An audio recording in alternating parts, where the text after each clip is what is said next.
తెల్లవారే వెలుగు రేఖలా పచ్చ పచ్చ పచ్చి మట్టి బొమ్మలా అల్లి బిల్లి వెన్న పాల నురగలా అచ్చ తెలుగు ఇంటి పూల కొమ్మలా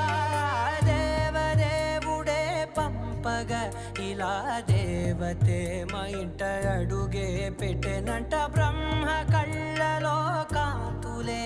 మా అమ్మలా మా కోసం మళ్ళీ లాలి పాడేనంట.